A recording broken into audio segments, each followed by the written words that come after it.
Boa noite, casa. Máscara, hein? Você deve estar achando que eu sou exagerado. Olha eu me atrapalhando com a máscara. Você deve estar achando que eu sou exagerado com a máscara? Não sou, não. Cuide-se. Cuide-se. Cuide de você, cuide da sua família, cuide do seu próximo. E a máscara é um bom símbolo de autocuidado, de responsabilidade e de cuidado para com o próximo. Bem-vindo, bem-vinda à nossa roda de conversa na presença de Jesus, ao redor do Evangelho, sob a ministração do Espírito Santo, para que tenhamos experiências com Deus, o nosso Pai.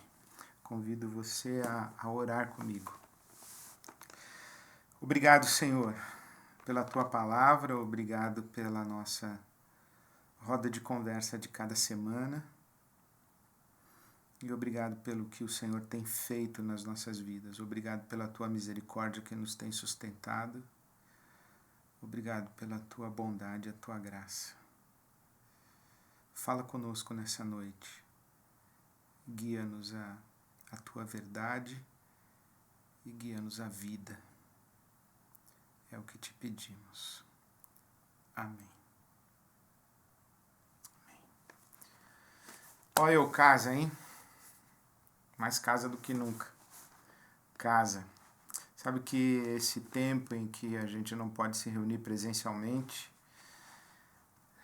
é um tempo muito fértil para a gente lembrar de como a igreja, no início, ali no primeiro século, ela não tinha templo, ela tinha casa. Depois de muito tempo é que o templo se tornou o lugar central e o púlpito se tornou o centro do encontro cristão. Isso na tradição protestante, porque na tradição católica, a mesa da Eucaristia é o centro. E há muitas igrejas de tradição reformada também, que a mesa está no centro da Eucaristia e o púlpito está na lateral. Mas em muitas igrejas protestantes o púlpito está no centro. Então é muito interessante nesse período de pandemia, quando as igrejas não estão, pelo menos as igrejas como a IBAB, que não estão reunindo-se no domingo, no templo. Nós aqui na IBAB chamamos de auditório, nós nem chamamos de templo. Nós chamamos de auditório, chamamos o nosso endereço é a nossa sede, não é o nosso templo. Então, nós que não estamos nos reunindo no templo, nós podemos repensar e redescobrir e revalorizar a casa como lugar de encontro e a mesa de comunhão como o lugar por excelência da participação comunitária. Bom, hoje nós estamos, deixa eu ver aqui, nós estamos na página 153. Hoje é o episódio 43 do Talmidim 52, estamos chegando já no final. Hoje é o episódio 43 do Talmidim 52. O tema de hoje é vida. Vida. Vida. Num tempo de tanta morte e de tantas mortes, num tempo de tanta tristeza e tanto luto, é muito importante a gente lembrar que o Evangelho é palavra da vida. A referência bíblica para a nossa conversa de hoje é Lucas capítulo 24, versículo 5, que é exatamente o texto quando as mulheres vão ao túmulo de Jesus, ao sepulcro, ao santo sepulcro, e lá o anjo lhes diz: por que procuram entre os mortos aquele que vive? Por que procuram entre os mortos aquele que vive? E eu queria hoje chamar a sua atenção para algumas possibilidades e horizontes que o Evangelho traz para nós. Do que Jesus nos salva? A gente diz assim que Jesus é o nosso Salvador e a gente diz que as pessoas têm que entregar a vida a Jesus como seu Salvador ou têm que aceitar Jesus como seu Salvador. Do que Jesus nos salva? Jesus nos salva do inferno? Jesus nos salva do diabo? Jesus nos salva da ira de Deus? Em outras palavras, ele nos salva de Deus? Jesus nos salva... Nos salva do quê? Do que Jesus nos salva?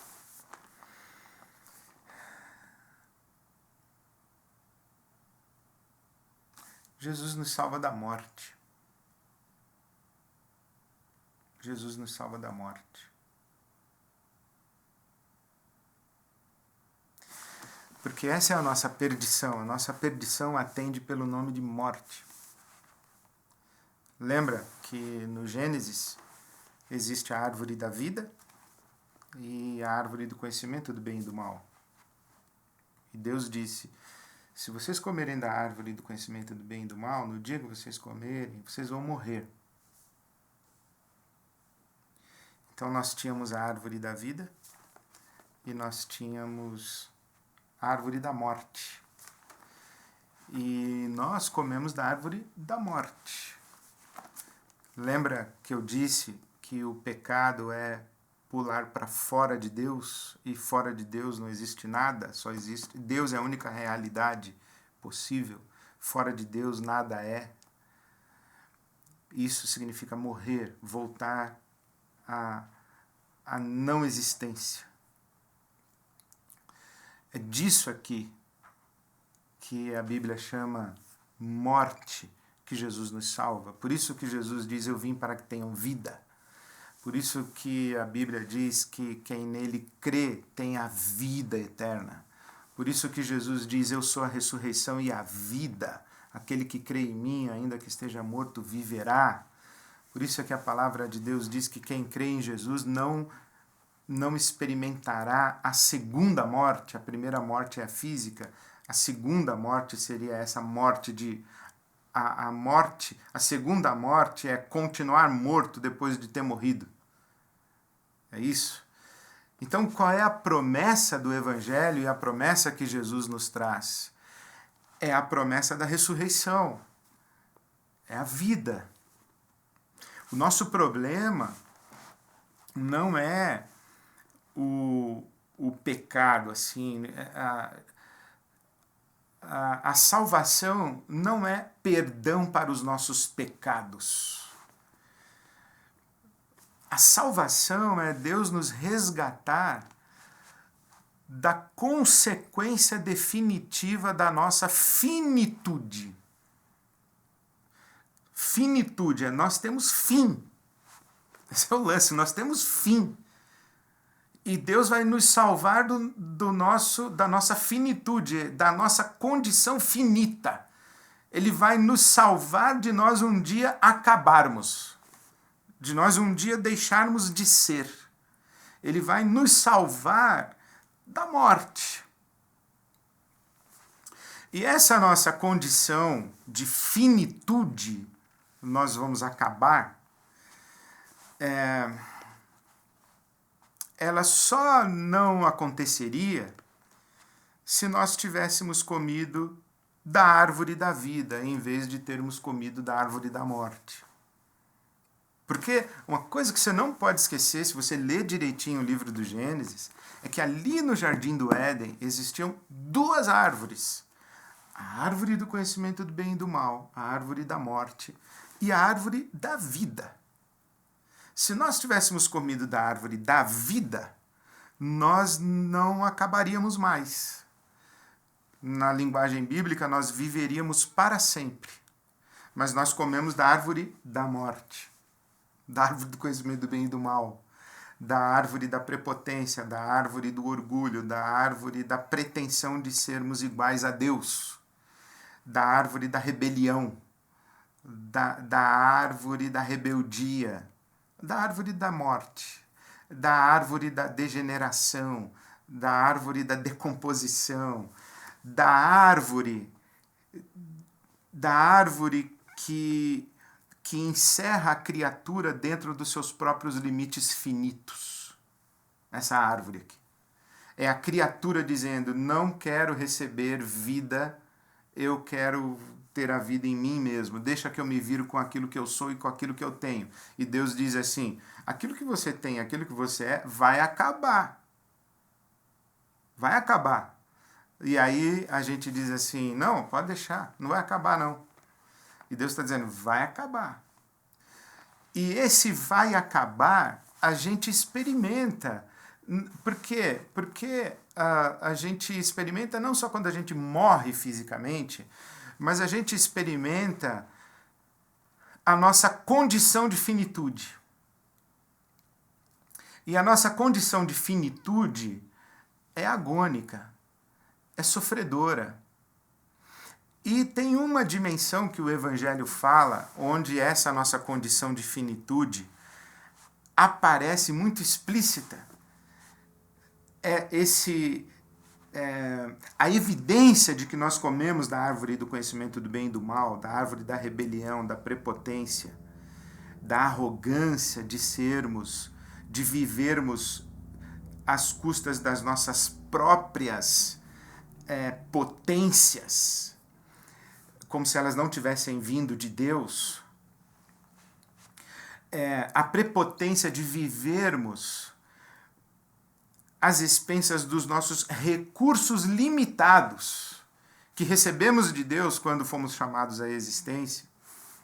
E aí nós rompemos com Deus e ficamos com essa porção que Ele nos deu, e essa porção vai acabar. A evidência de que nós estamos vivendo de acordo com esses recursos limitados e que esses recursos estão vazando entre os nossos dedos e a gente vai acabar morrendo, é que nós, na Bíblia Sagrada, o apóstolo Paulo diz que nós estamos no pecado. A grande evidência é o bem que eu quero fazer eu não faço, o mal que eu não quero, esse eu faço.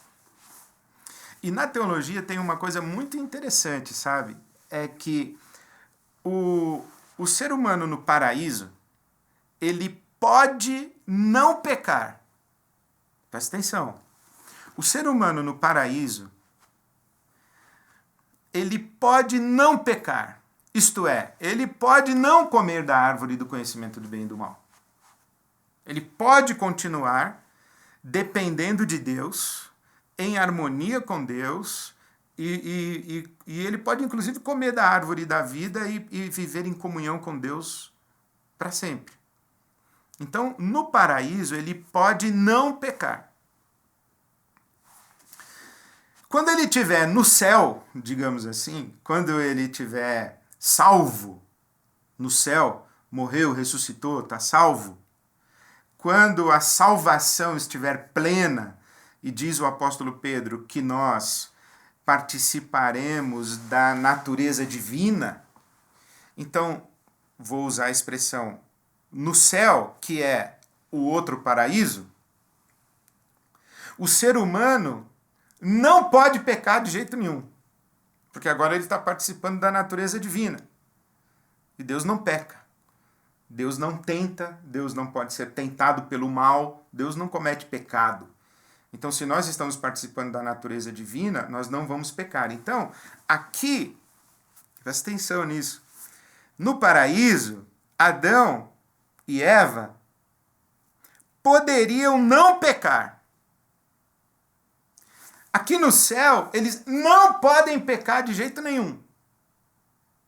O problema é que aqui na terra, onde nós estamos agora, a nossa condição de pecado diz que nós não podemos não pecar.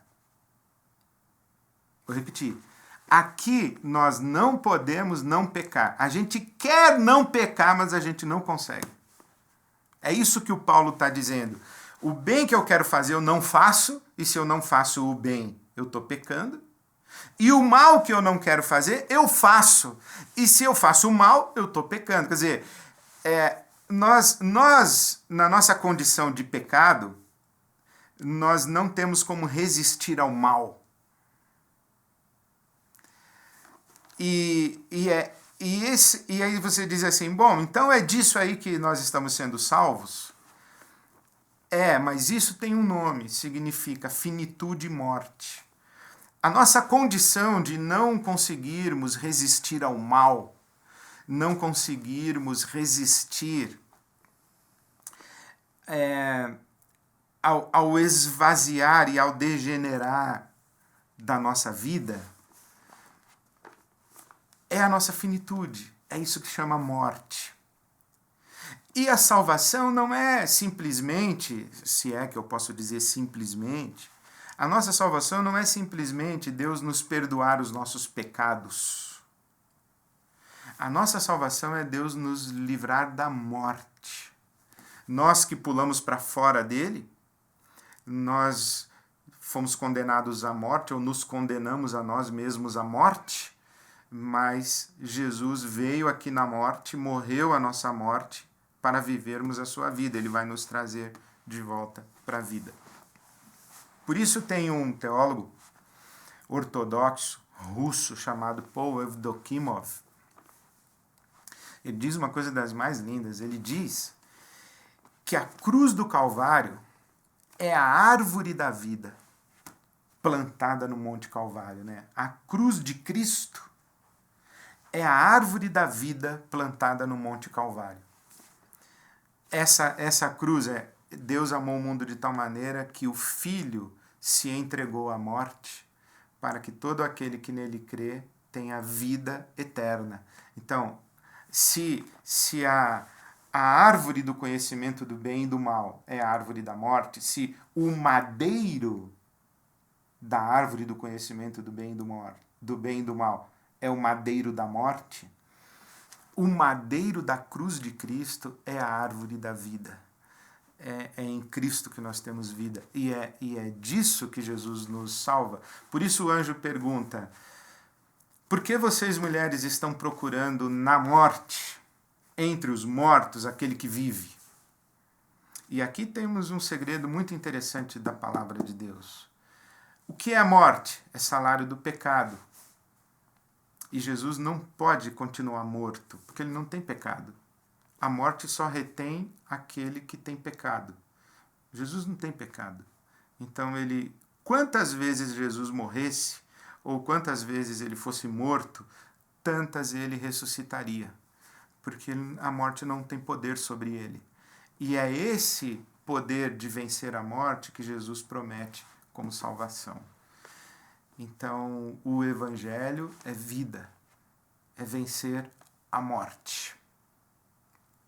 Então, eu pergunto a você, faço perguntas para você, hoje à noite. Como você se relaciona com a morte?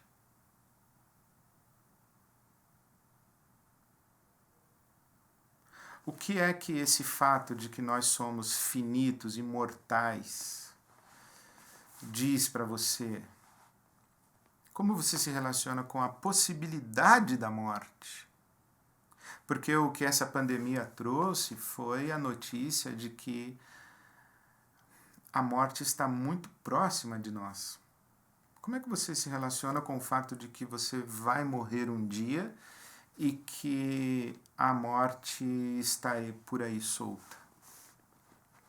Como é que você se relaciona com a morte? O que é a morte para você? Eu vejo pessoas falando que a morte é um rito de passagem e gente achando que tem beleza na morte. Você sabe, se você me ouve com regularidade, você sabe que eu odeio a morte com ódio mortal. A morte é salário de pecado. A Bíblia Sagrada diz que a morte é a nossa inimiga, o último inimigo a ser vencido. Então, morte não combina comigo. Mas como você se relaciona com a morte? O que você pensa sobre a morte? Agora, a segunda pergunta é pior. A segunda pergunta é como você se relaciona com a sua morte? Com a possibilidade de você morrer. Como você se relaciona com a sua morte? Você tem medo da morte? Você está pronto para morrer? Está pronta para morrer? O Rubem Alves dizia, eu não tenho medo da morte, tenho pena. Então, eu já disse várias vezes, eu quero morrer bem velhinho mesmo e dormindo. Mas eu não tenho o poder de decidir nem o dia, nem a hora, nem o modo da minha morte.